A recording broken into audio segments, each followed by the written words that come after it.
নমস্কার বন্ধুরা, শুভ সকাল। আজকে আমি সরস্বতী পুজোর থেকে ব্লগটা শুরু করছি। আজকে মূলত শুক্রবার, সরস্বতী পুজো, শ্রী পঞ্চমী। আপনাদের সবাইকে জানাই সরস্বতী পুজোর অশেষ অশেষ শুভেচ্ছা।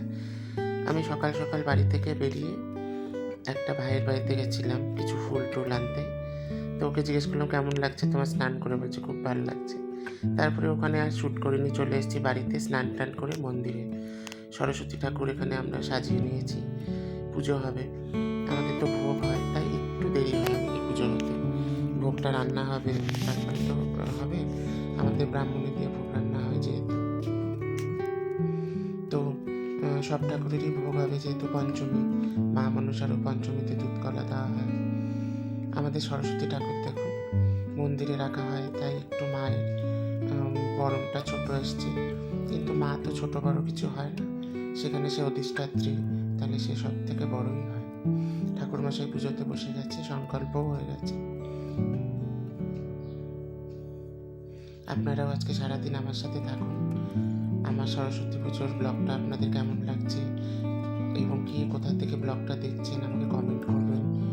আমার ব্লগটা যদি আপনাদের ভালো লাগে, ভিডিওগুলো যদি ভালো লাগে, তাহলে অবশ্যই একটা লাইক করবেন, শেয়ার করবেন, যাতে আরও অন্য কেউ দেখার সুযোগ পায়, এবং সাবস্ক্রাইব করে আমাকে সামনের দিকে এগিয়ে যেতে সাহায্য করবেন। এখানে মায়ের পুজো চলতে চলতে আরতিও শুরু হয়ে গেছে। আরতির পরে আমরা পুষ্পাঞ্জলি দেব, তারপরে মায়ের ভোগ হবে। আগে যখন ছোট ছিলাম সকাল সকাল মা তুলে দিত, মাই গুছাতো, সব কিছু করতো, আমিও গুছাতাম, আর বইয়ের পাহাড় দিতাম, কত বই দিতাম। মনে হতো যে বই না দেবো সেটাতেই হয়তো রেজাল্ট খারাপ হবে। আর এখন কালের নিয়মে দেখুন সেখানে একটা ডায়েরি চলে এসেছে, তাও কাজের ডায়েরি। এখন মায়ের পঞ্চপ্রদীপের আরতি হচ্ছে।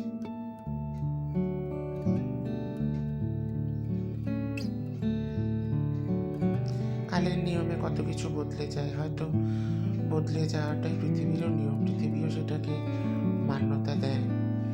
আগে সরস্বতী পুজো মানে পাড়ায় পাড়ায় পুজো হতো, আমরাও পুজো করতাম, অনেক পুজো হতো, চাঁদা কাটতাম, স্কুল থেকে এসেও চাঁদা কাটতাম।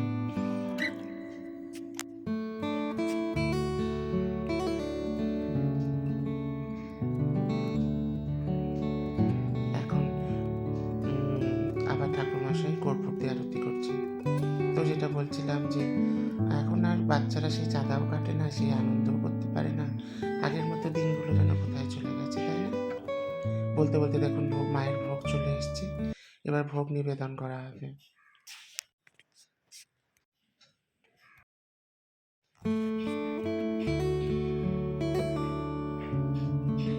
মায়ের প্রতিমূর্তি কত সুন্দর হলো।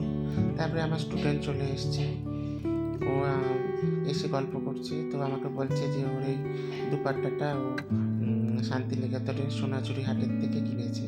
দাম বেশি নয় জানেন, কিন্তু এত সুন্দর। আর আমার ভাইটিও চলে আসছে, আমি কিছু বললো না। আর এই যে ব্যক্তিকে দেখছেন ইনি আমার পিসি, এই সব পুজোর জোগাড় এক হাতে করেছে। তারপরে আমরা প্রসাদ টোসাদ খেয়ে একটু কোর্টে বার অ্যাসোসিয়েশনে চলে গেছিলাম। আমি প্রতিবারই যাই, তো এখানে গিয়ে একটু ঠাকুরের সামনে ফটো তুললাম, সে করলাম। প্রতিবার এখানে আমি প্রসাদও খাই, কিন্তু আজকে যেহেতু প্রসাদ খেয়ে এসেছি তাই আর খেলাম না। তো ওখানে আমাদের অলোকেশ দা, আমার প্রাক্তন টিচারও ছিলেন, উনি বললেন একটু কিছু খেয়ে যা। বললাম না দাদা, আজকে খাবো না, পেট একদম ভরা। তারপরে আমার ছোটোবেলায় স্কুল, বয়েজ স্কুলে চলে গেছিলাম। এখানে আমি প্রতিবার আসি, একটা ভালো লাগা স্মৃতি, মনের আনন্দের একটা যে ছোটোবেলার স্মৃতি। এই প্রত্যেকটা ঘরে ক্লাস করেছি, সেই ঘরগুলো আমাকে প্রচণ্ড টানে, হয়তো আপনাদেরও টানে, তাই না? এই সরস্বতী পুজোর একটা দিনই আমরা পাই আমাদের স্কুল, আমাদের কলেজ, সেগুলোকে আবার নতুন করে দেখার, নতুন করে ভাবার, পুরনো স্মৃতি মনে রাখার। আমার কলেজ তো জলপাইগুড়ি ল কলেজ ছিল, তো জলপাইগুড়িতে তো আর যেয়ে ওঠা এখন সম্ভব হয় না পুজোর দিন, তো সেই জন্য শিলিগুড়ি কলেজে যাই আর বয়েজ স্কুলে আসি। তারপরে আমরা চলে আসলাম কলেজে, কিন্তু কলেজে যে ভিড়, রাস্তা দিয়ে আমি শ্যুট করতে পারি, এত ভিড়ে, মানে রাস্তায় জ্যাম, গাড়ি টাড়ি আটকে দিচ্ছে, মানে বিভৎস অবস্থা। আর শিলিগুড়ি কলেজের এবার 50 বছর। এখানে 21 ফুটের মায়ের মূর্তি খুব সুন্দর হয়েছে দেখুন।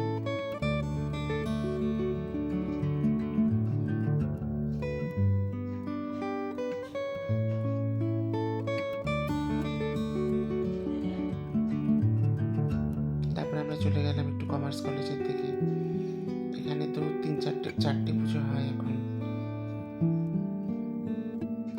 একটা ডে কলেজ, একটা নাইট কলেজ, একটা বয়েজ হোস্টেল আর একটা গার্লস হোস্টেল। আগে যখন গার্লস হোস্টেলে ছিল না, গার্লস হোস্টেলও ছিল না, গার্লস হোস্টেলের পুজোও হতো না, কিন্তু পরবর্তীকালে যখন গার্লস হোস্টেলটি নির্মিত হয় তার পুজোও শুরু হয়ে যায়। এখানে আমার সাথে জোড়া গেছে, ওরা বলছিল যে মায়ের মূর্তিটি নাকি শিশু সরস্বতী, কিন্তু আমার সেটা মনে হয়নি।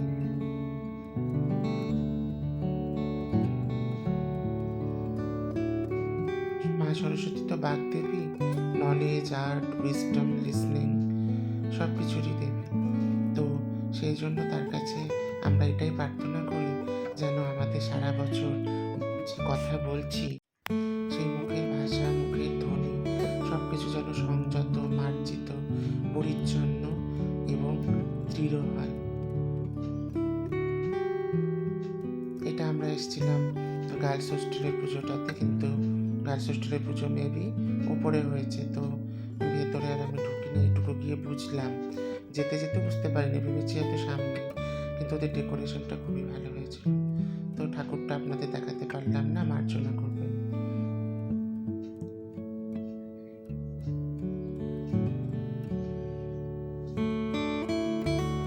আর আজকের দিনটা সত্যি আমার প্রচণ্ড হ্যাকটিক ছিল। এগুলো করে আবার 7টার সময় গেছি আমাদের এখানে শক্তিগড়ে রবীন্দ্র মঞ্চে বর্ডার টু সিনেমা দেখতে। ওখানে নাইট শোতে গেছি, কারণ সারাদিন ব্যস্ত ছিলাম। আমার বন্ধু আর ভাইরা বললো, স্টুডেন্টরাও গেছে, বললো চলো দাদা আজকে দেখে আসি। আজকে তো 23 জানুয়ারি নেতাজির বার্থডে, তো সেটা তো ভুলেই গেছি প্রায় আজকে সরস্বতী পুজোর চক্করে। চলো বরং বর্ডার টুটা দেখে সেটা একটু স্মৃতিচারণ করি। আমি চল তাহলে দেখি। তো আমরা বসে গেছি দেখতে, 3.5 ঘন্টার মুভি, তো সেই জন্য প্রায় 10:30টার বেশি বেজে যাবে সেই শোতে। তো আমরা দেখে এখন বেরালাম। এই যে বর্ডার টুর পোস্টারও দিয়েছে, আর এত রাত্রে কত ভিড় দেখুন এখানে। পার্কিংয়ে ওরা রেখেছে, ওরা গাড়ি আনতে যাচ্ছে। আমি বললাম তোরা যা, আমি বরং এখানে দাঁড়াই। ওদের খুব ভালো লেগেছে, তাই আমাকে দেখাচ্ছে, ওই যে জয় হিন্দ বলে দেখাচ্ছে, দেখেছেন? ওরা দুজন আগে গেছে, আমি পেছনে গাড়ি চালিয়ে আসছি। রাতের রাস্তায় ঠান্ডা আছে, ভালোই লাগছিল গাড়ি চালিয়ে যেতে বাড়ির পথে।